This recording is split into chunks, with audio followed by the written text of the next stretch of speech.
Awesome, thank you.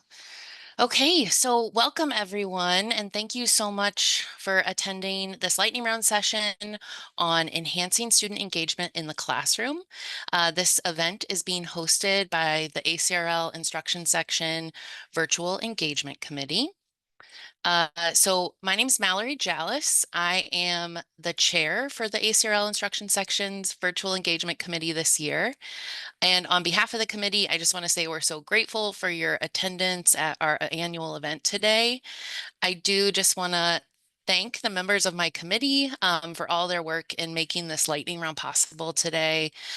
This year we did some new things. We surveyed the instruction section members about potential topics for this event, as well as the event format. We conducted a blind review process for submissions, and we also secured honoraria for our presenters today.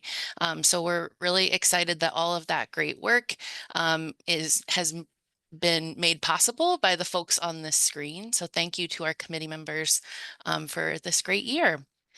So with those kind of thank yous out of the way, I just want to review our plan for the session. So today's lightning round, we're starting off with our introductions and the presenters' introductions, and then we will move in quick order to their presentations.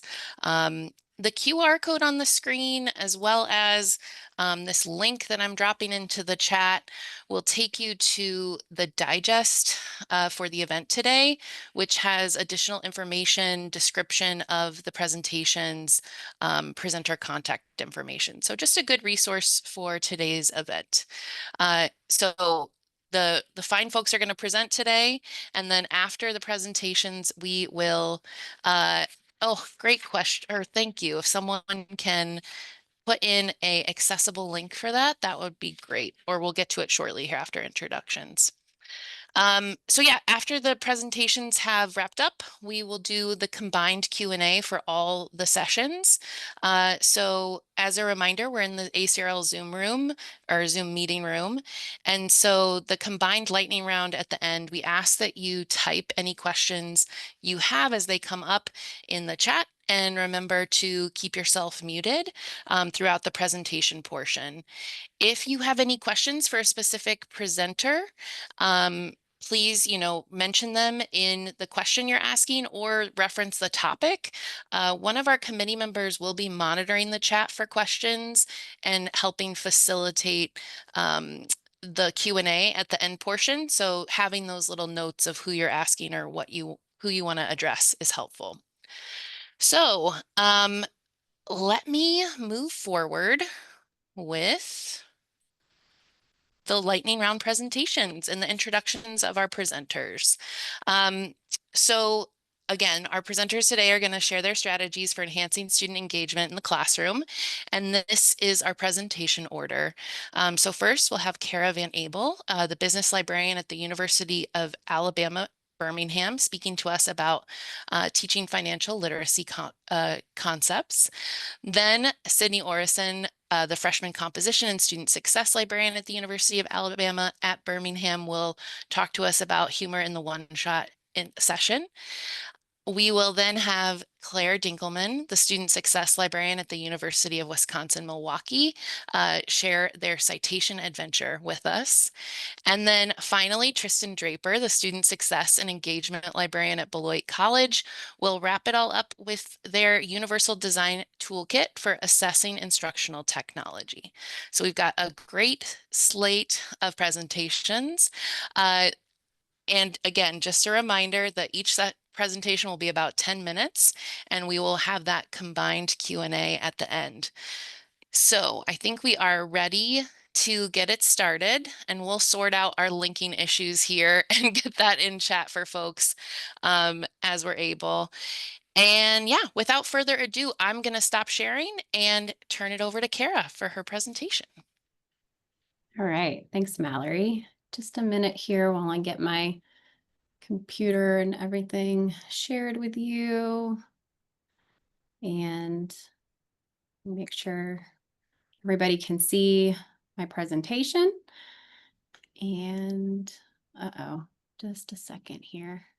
Just need to get, you guys out of the way. All right, thanks. Sorry about that. So, hi everybody. My name's Caravan Abel, and I am the reference librarian for business at the University of Alabama at Birmingham. And today I'm going to be sharing with you details about a financial literacy session that I created for my students. So I'm going to start by briefly introducing my university and the Collat School of Business, which is where I conduct most of my instruction sessions.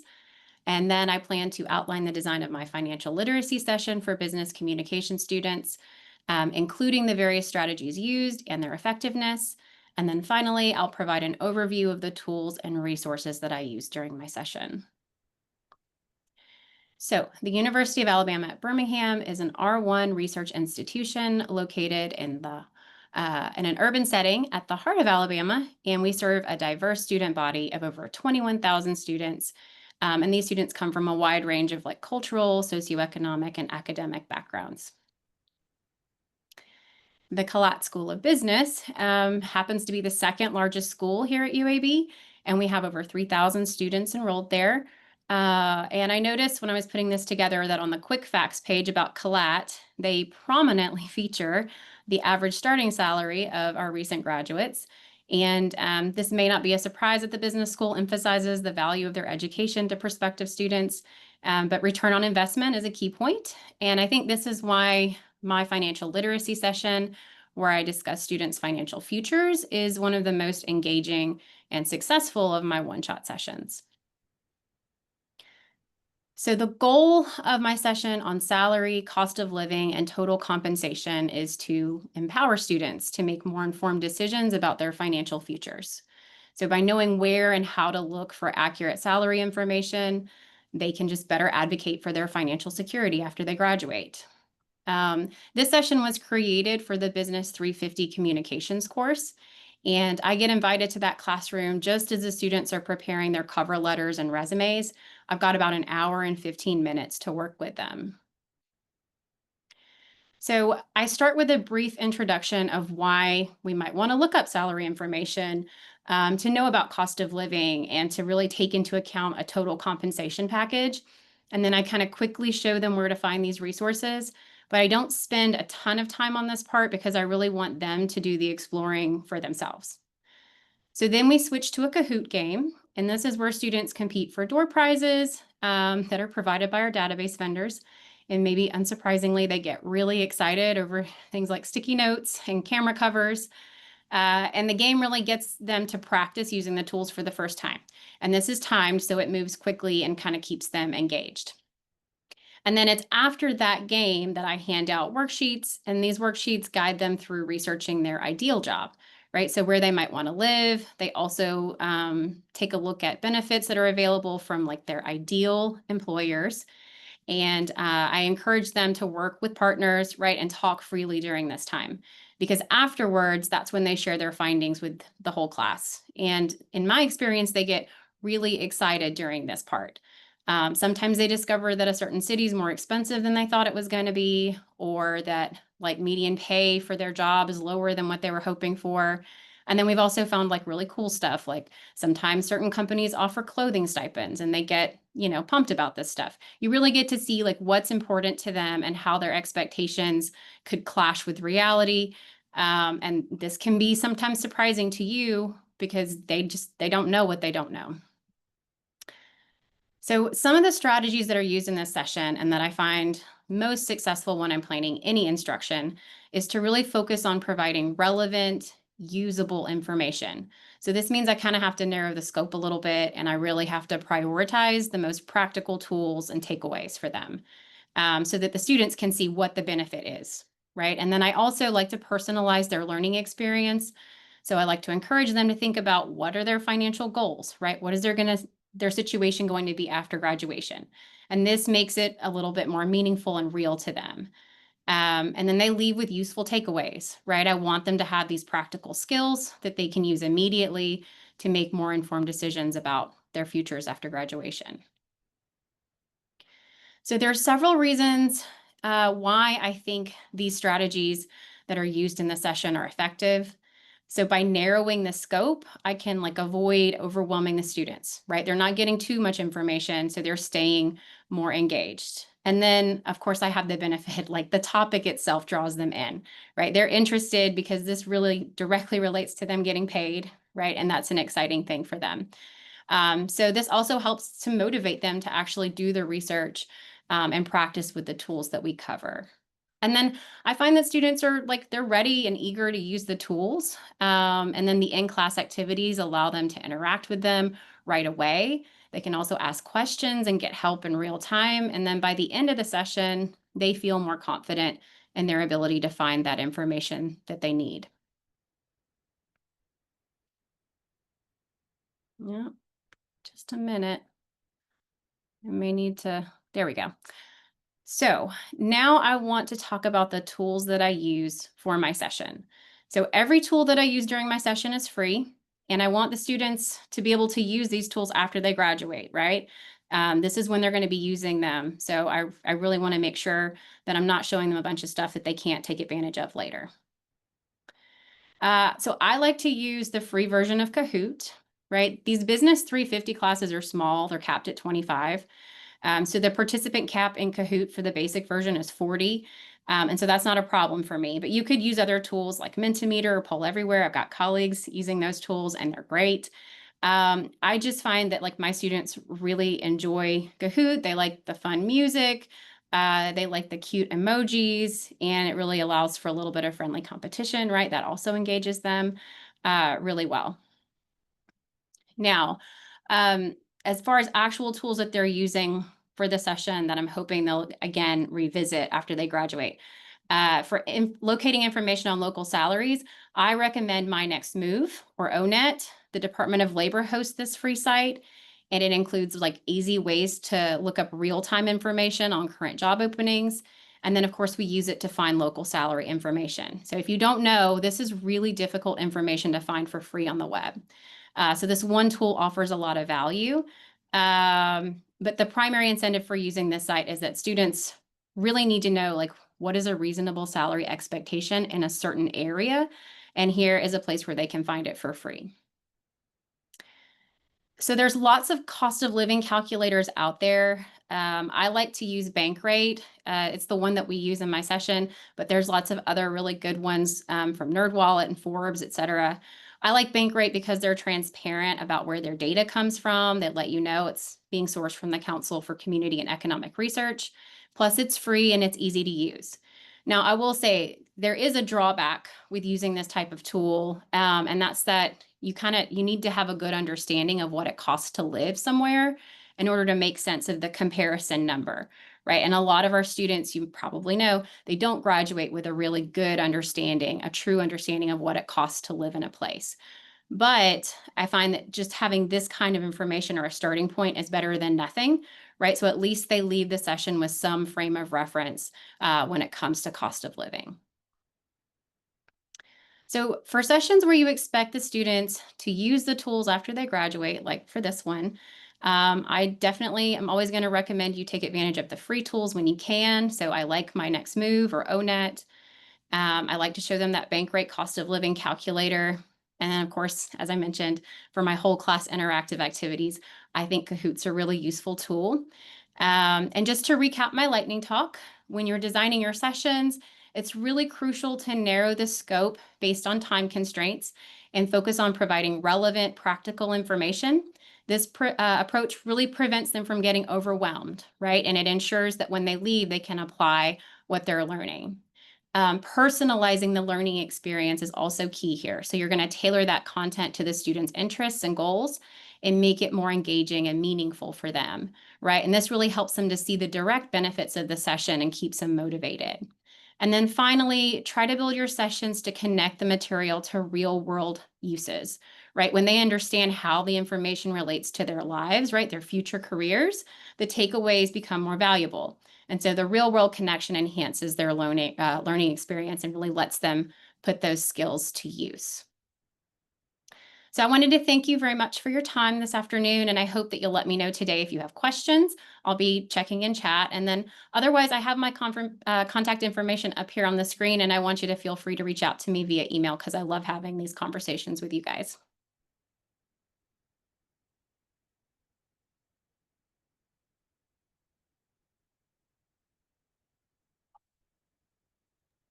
All right, I believe I am next. Thank you, Kara. I really appreciate it. Let me share my screen very quickly with you all. All right, so hello. My name is Sydney Orison, and I am the freshman composition and student success librarian, also at the University of Alabama at Birmingham with Kara. I'm a few doors down from her. So ditto to everything she said about our university. It is an R1 research university with a lot of students, I would say about 20,000.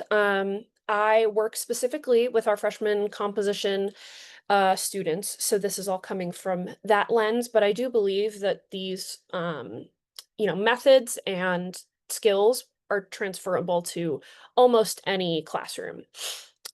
So first, let's see if I can get this to cooperate here. Hello. Okay, there we go. Excuse me. So first, before I get into the how, I want to talk about the why. Using humor in any classroom, but specifically the library classroom, helps build rapport with the students that we're working with.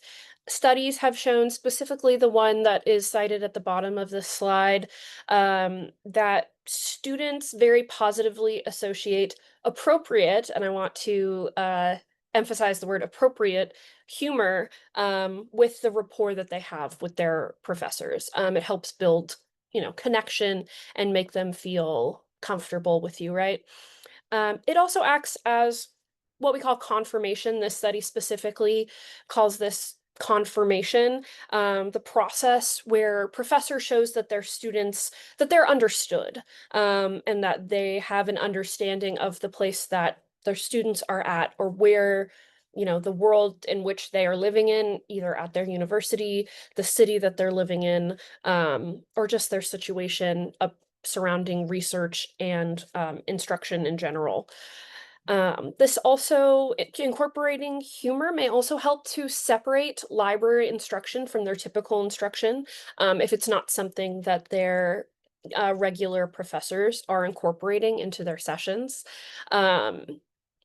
It can be especially helpful if you have noticed a lack of connection, if, a nice way to put it, from one professor to their students. If you notice that maybe they are not connecting with their professor in the way that might help build that confirmation, you can use that to your advantage, and separate the classroom, because I have found in classes where I don't incorporate humor, and if I sense a lack of connection between students and their professor, it can be harder to gain that trust, right? That they will actually tune into the conversation. But if I incorporate humor, I'm able to get there a little quicker with the students.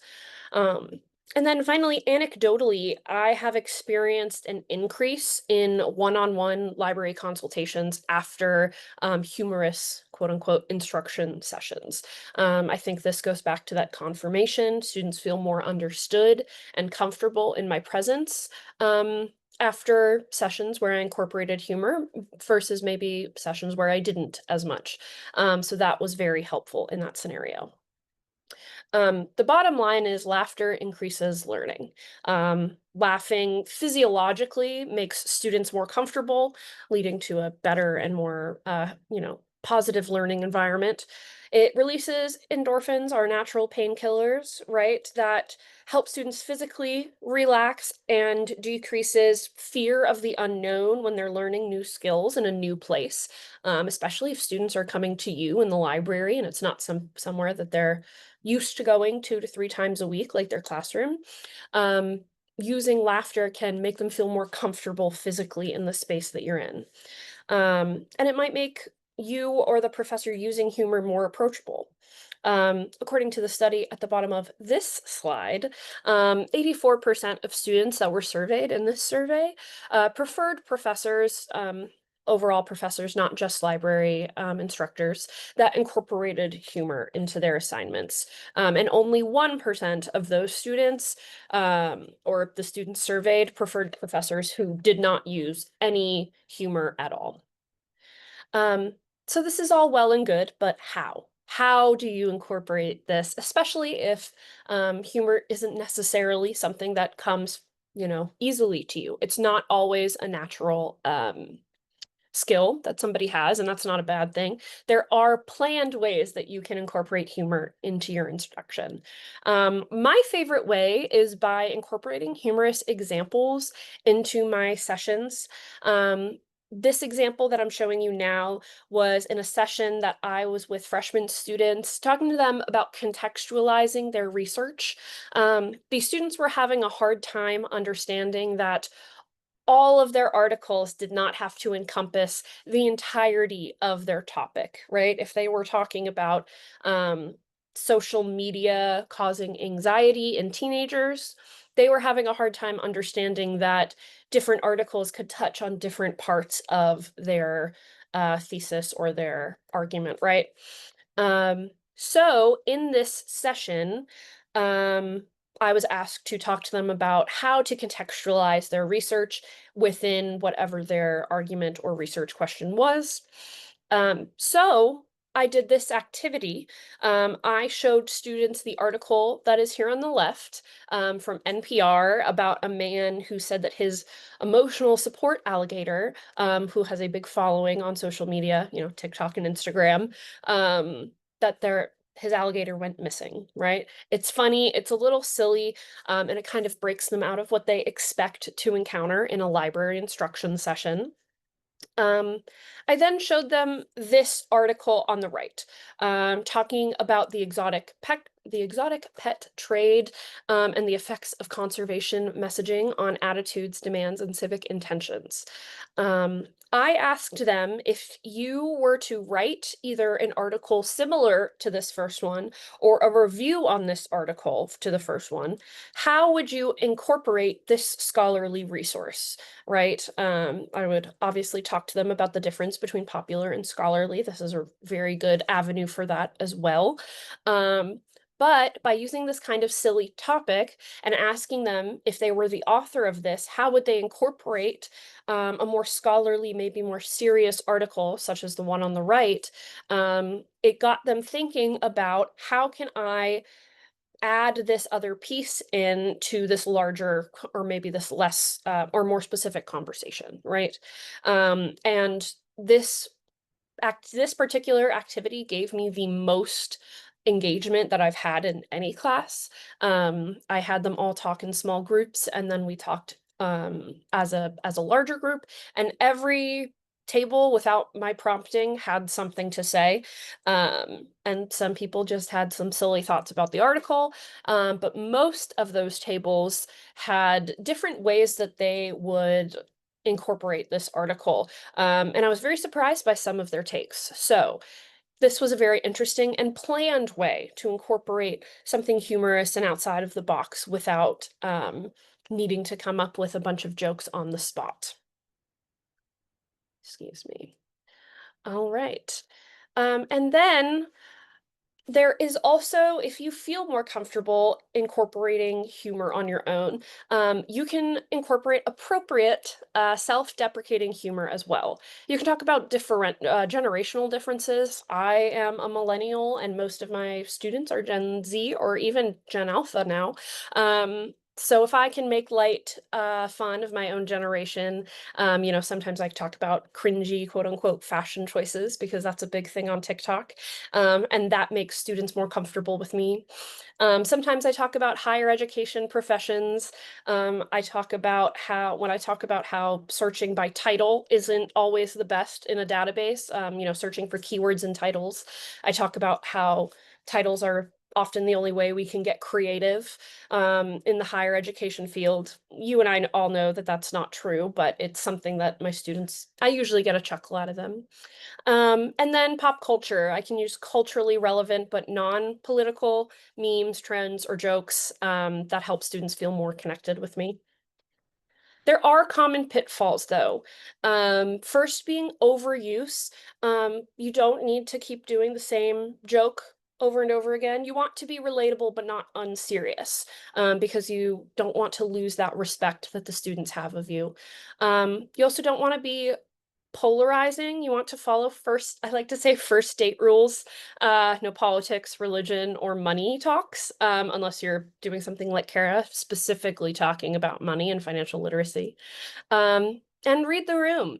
If off-the-cuff jokes aren't hitting, if you're not getting the laughs, that's okay. The class might not be receptive to your type of humor, and you can share your jokes for a more appreciative audience on another day. So here are my main takeaways. Laughter is a positive way to connect with students and ease their anxieties. You don't have to be a stand-up comedian.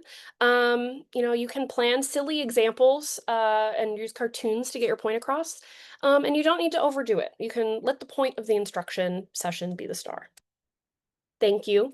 Again, my name is Sydney Orason. I'm happy to talk with all of you about this topic. My email is down below. I think this is a very fun topic and a fun way to connect. So please feel free to reach out if you have any questions after today.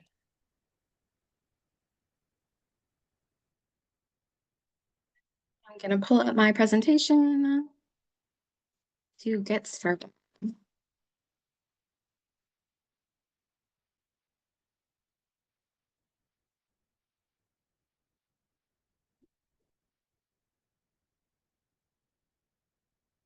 It's supposed to work.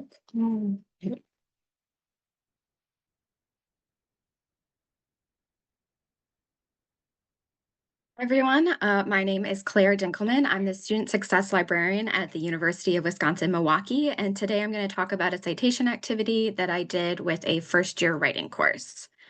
So I'll briefly cover the context for the class, an overview of the activity, show some student examples, and talk about the kind of great conversations we had with students during this activity and some final takeaways.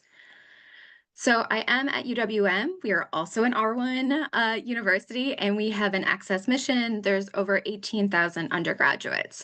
With that access mission, they're really focused on serving potentially more vulnerable populations. Part of that is this first-year bridge program. It services, right now, it's about 400 students.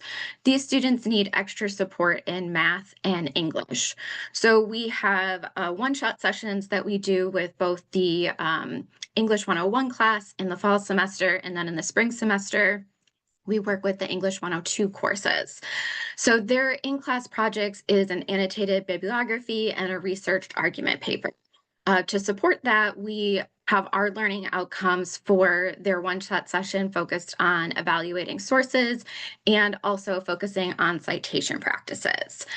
So I created this activity where I briefly explain what citation styles are, like I show them an example from MLA and APA. I briefly talk about the various components, like point out author, publication title. Then I tell them, congratulations, UWM has asked you to create a new citation style for students. And in their small groups, I give them these cut out components. So on the blue paper, it says article title, green, it says date, it's a triangle. Then I tell them, reorder them based on the importance that the order that you think that they should be in, whether what makes the most sense to you or what you think is most important. And I tell them you don't have to use every component, but you have to tell me why you didn't include something. So there's the 6 main ones, and then I've added a write your own criteria if there's something that I think that they should add to, or if they think there's something they should add to their style. So they put their components on the whiteboard in the order that they've selected, and then we talk through their design decisions. And through that, we kind of talk about each component that goes into a citation. So a couple weeks ago, I put together this spreadsheet kind of showing the various citation styles that students had created, putting them in the various positions. So we ran this in about 10 classes. I had 30 different student-created citation styles, and every single one of them was unique, which I thought was really fun. And so not a single small group created the same kind of style that a different group did. And so here I'm going to show some photos of those examples to kind of make it a little bit easier to see what I'm talking about. So there were roughly like 3 groups that I found the styles kind of landing in. The first one was traditional, where students were really kind of keeping with what they were familiar with. So they're typically putting that author article title either in that first or second position. All of them had author article title in either the first, second, or third position. There was some outliers, but generally that's where they were putting them. And then the majority of the citation styles included at least 6 of the components that I gave them. So there were also some groups, though, that felt you didn't really need that many. So there were several groups where they were really just focused on like, you just need the article title, author, date. You don't need anything else. That's all you need to document that you have included this in your research. So I thought that was really interesting. And they were also, again, thinking about student needs, since I had told them like, create this for students. I think they're also thinking what's easiest, which I cannot blame them for that, right? And then we had a lot of students who were thinking about citation styles in a very functional sense, either creating them for to document their own work or looking at a list of citations that then they might look at for future research. So they're really focusing on that article title, publication title, or date, and they're thinking about relevancy and currency. So is this relevant to my research? Am I showing the reader that my research is matching what's in my researched argument paper? When I included date, I assumed that it was date published, but some students took it to be date accessed. So then we got to have a conversation about that. We got to have a conversation about why would we want to keep track of when you've accessed something, which allowed me to sneak in a conversation talking about domains, particularly .gov, and talking about how websites are quite dynamic, and that we want to be thinking about when we're accessing something and thinking about those holistically, versus just looking at like a domain or a date. Some students also, they included a write your own criteria. They did peer review, and I was like, that's interesting. Why? And they're like, well, that's typically a requirement for courses. That's typically required for it to be peer reviewed. So I want to show that I did do the work. Or again, if they're looking at citations, they want to be able to easily determine what is a peer reviewed source. So I thought that was really interesting. And then I had one group that, and you can see it in that first top photo, they put the DOI first. And I was like, why? And then they were like, well, then it's easy to find. They were really thinking about that findability. They're really thinking about this is a way to get back to that source, and that the URL or that DOI should be like the first piece. So I thought that was really interesting. And they definitely had various thoughts about each of these pieces as we were going through. So through this, we had some really great engaging discussions that didn't necessarily focus on kind of the boring practice of putting the citation together. We got to have a really great conversation about authority, great conversations about expertise, who gets to be an expert, how do you become an expert, does that change based on the situation you're in, what kinds of sources or experts are you expecting to see in the resources that you're gathering for your project. So the other part is then it leads to this idea of credibility, because that's obviously part of this conversation, and what they would bring up. So they would say the publication title is really important, so I'm going to put that earlier. And I was like, why? And they're like, well, it shows that you're getting it from a credible source. So then typically once I hear that, I'm like, okay, we're gonna have a side conversation where I want you to talk about your tables about how is something credible? How do you determine that? What do you look at? And so it's really great because I'm priming them for an activity that we're gonna do later where we're talking about how to evaluate sources, and obviously credibility is going to be a part of that. So obviously credibility is really nuanced, but for particularly this first year group, this is a great way to kind of start having that conversation.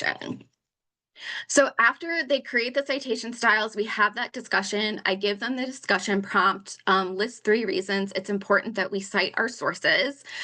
They'll obviously always mention plagiarism right away, which I'm like, great, yay.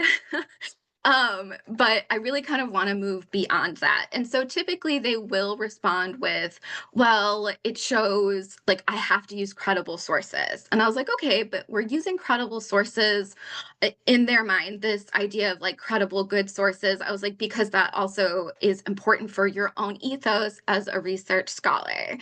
And so I really kind of hammer home more this idea of ethos and also this idea of valuing the labor. So I tell them, I'm like, you're valuing your own labor that you're doing. You're documenting the work that you've done, but you're also valuing the labor of the other people who you're like, the value of the labor of other people. So I really like that. And then it's really great because it typically connects with class conversations that they're having about how do you make your sources in conversation with each other. So it really works really well. It blends well with what they're already doing in class. So it's really great. I ask in my exit ticket, I ask, what is one thing that you learned today? And students definitely seem to get it, which was nice. They talk about the different components that we use this writing to make it more credible, process of creating credible papers. So I was really happy to see that in the exit tickets. Some potential modifications that you could make if you're in an online setting is either if you're in a synchronous class, whiteboard apps, asynchronous, a discussion board prompt or assignment. For this group, I'd really like to focus more on in-text citation practices. I did some additional one-on-one outreach with some of the students from this class, and that's definitely an area where I feel I could provide additional support. So thank you all for coming. Please feel free to contact me. And just a special shout out to a couple of folks. Andrea, she's a graduate student who helped design some citation components for this. Megan gave me the idea for this activity many years ago. And Kristen, my supervisor, who ran some of these classes and took some photos for me. So thank you, everyone.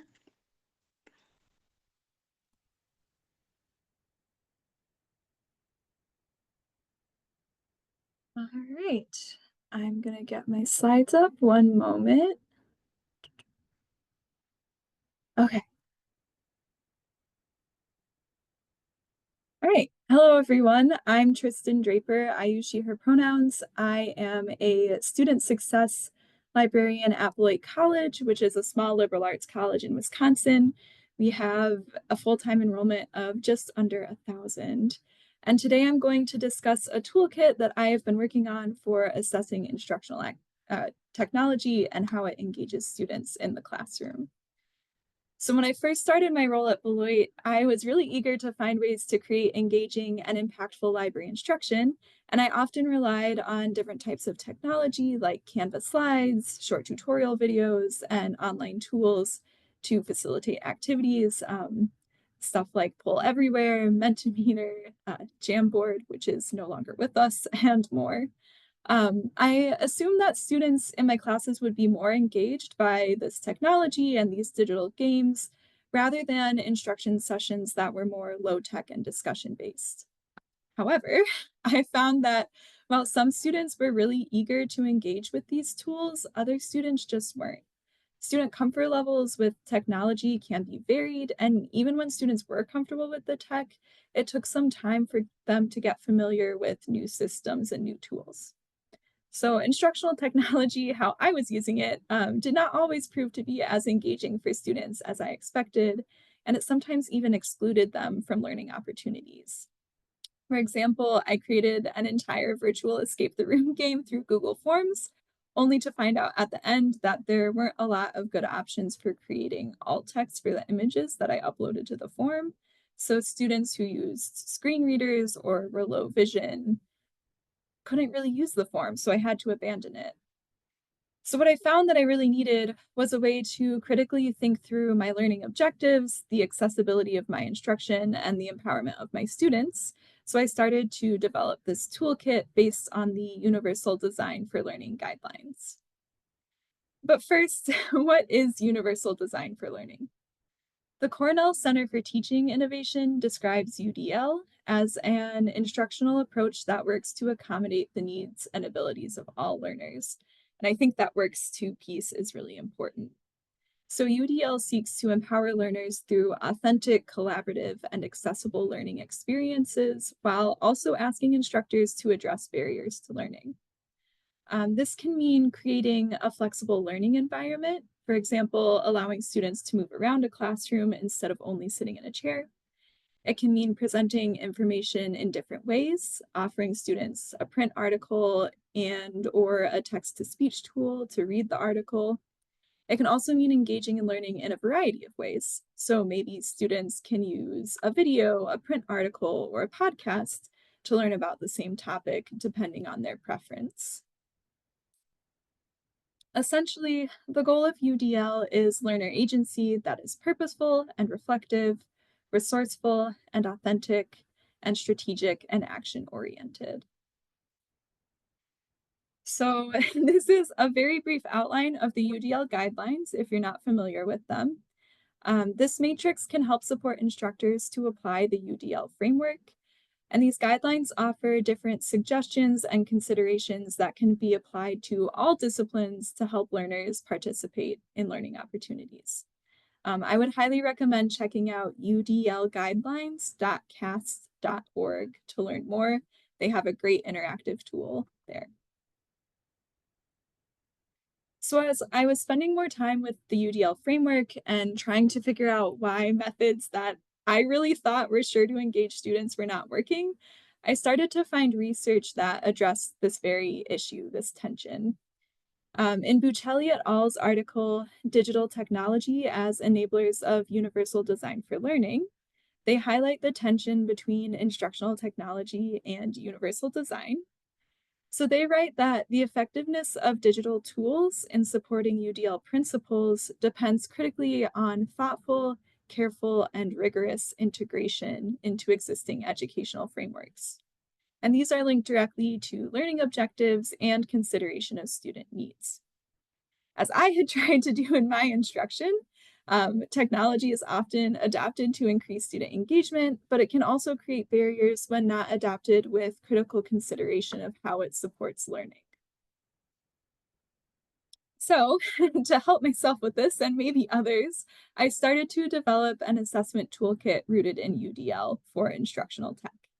Using the 3 guiding principles of UDL, which are multiple means of engagement, multiple means of representation, and multiple means of action and expression, I developed a set of questions to assess instructional technology. And then based on the findings of these questions, instructors can choose to adopt the technology, move on to a different technology, or opt out of the technology. Ideally as well, this assessment will link back to the instructor's learning objectives. So this tool is not meant to be pro or anti-tech. It rather should encourage instructors to think critically about how and why they are using instructional technology. Okay, so this is a lot of text, and I do apologize for that. But on this slide, we have the working toolkit. It is a work in progress. So this toolkit is intended to work as a rubric to help instructors think through the different ways that technology supports students, or if it's not supporting students. In the top row, we have the 3 UDL principles I mentioned, so multiple means of engagement, representation, and action and expression.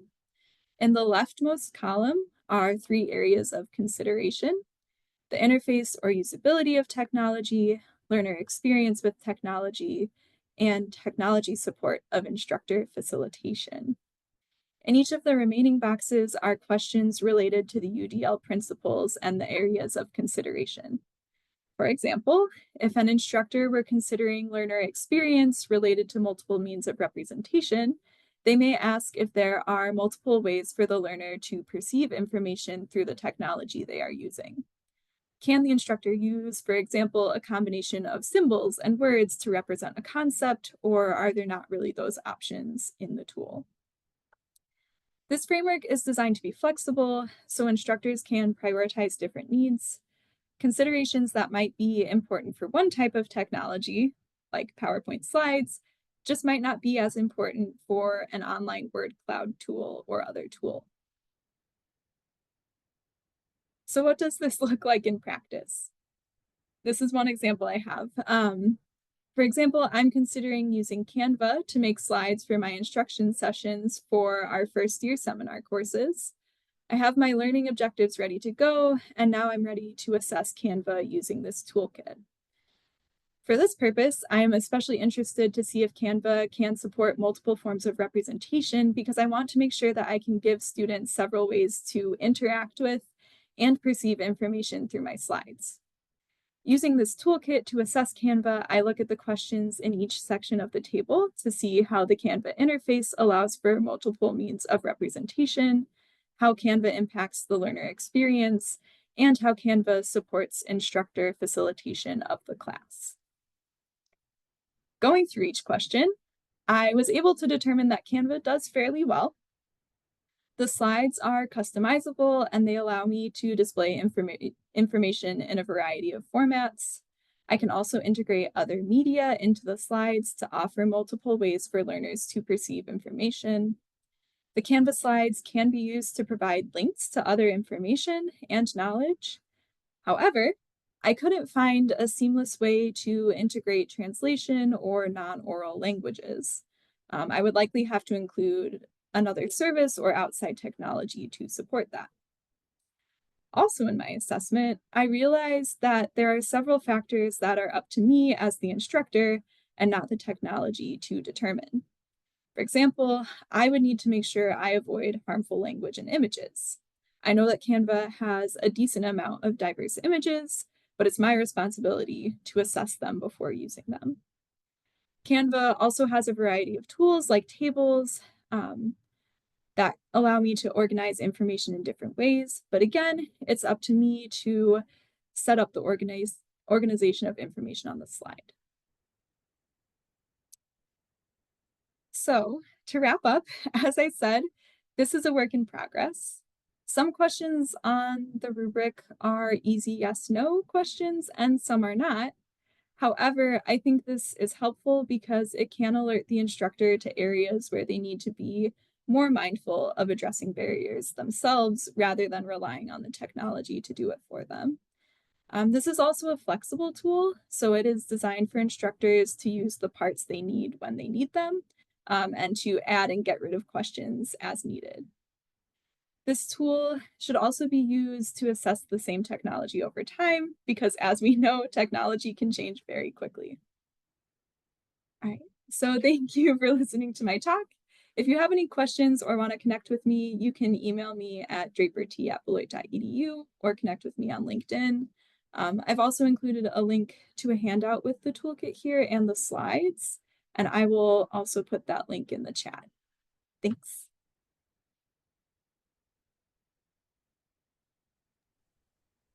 I want to say a huge thank you to all of our fantastic presenters. These have been wonderful talks, and I know I'm very inspired, and I hope that you all are as well.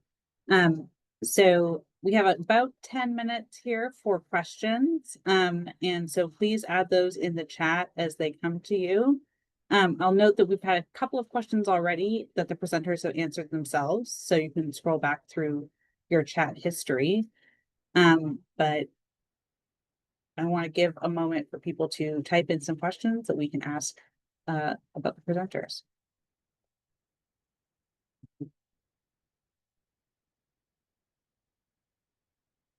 So we have a question for Kara. Can you give some examples of the Kahoot questions you ask and from the worksheet activity?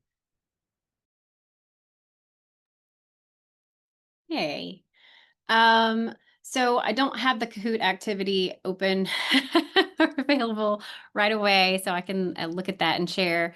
But it's really So like an example of one might be, tell me what the cost of live or what like if they're looking at ONET or they're looking at my next move, then I would have them go on there, and the question that I'm asking them is, what's the median salary in Houston, Texas for a particular job? And then that way they have to actually navigate to the site, find the place on the site where they can narrow it down to that metropolitan statistical area, so that, and then actually look at it and tell the difference in the two tables where it shows like the national average, which we know that's really easy information to find, versus what does it look like in that particular MSA or metro area. Which is always a very different, well, sometimes a very different number. And that really surprises students because they see that national number a lot of times and they think, well, that's the average, right? So on average, this is what I can expect. But it really depends a great deal on where they're located and the cost of living in that area. Thank you. And Christine says thank you as well. So please don't hesitate to continue to drop your questions in. And while folks are doing that, I want to circle back to a question that came in earlier in the chat that Claire answered, but maybe you want to speak to it just a little bit more. And that is about using your activity during a one-shot session. Yeah, so I have to say, like, first of all, I'm super lucky. I can have a lot of design oversight over what I do. A lot of the faculty are like, whatever you want. Like, I fully understand, right? And so I do this in a one shot. It is a class that like I do different outreach with them at the end of the semester, and we provide a lot of asynchronous materials for them that cover maybe some more of the traditional things like finding scholarly sources, finding and evaluating sources. We have a really great college level research tutorial modules, so I always give that to them in addition. But I know it's really hard to ask faculty to maybe do something different than just a database demonstration.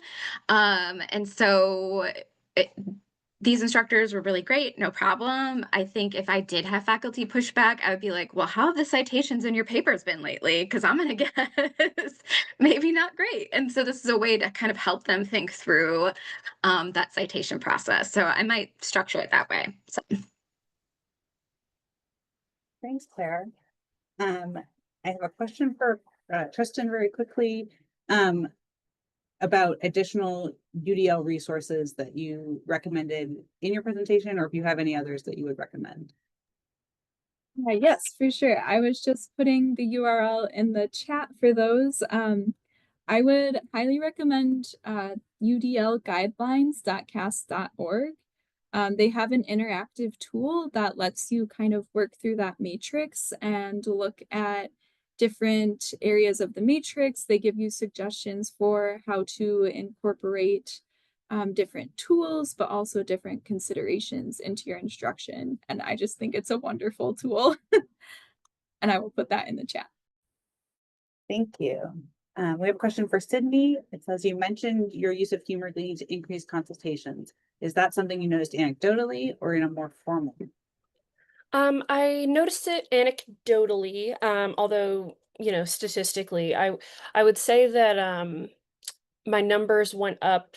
I became more comfortable teaching here, after it had probably been a year of not using humor in my first year of instruction, trying to get more comfortable just with the student body. And I'm also from the Northeast and now live in the South, so it's very different culturally, and I wanted to make sure I was being appropriate. And so when I started feeling more comfortable and incorporating, I would say before I would maybe get one conversion into a consultation, and after my incorporation of humor, I started to get, I would say, 3 to 4 per class. That's probably, I teach a lot. I teach about 50 classes every semester. So I would say, for the most part, it's like 3 to 4, some less. But it's anecdotal. But if I looked at the numbers, I think that I would notice a statistical trend. Fantastic, thank you. So we have just a final couple of moments for questions before I will hand this back over to Mallory to wrap things up. So you have any? Put them in there.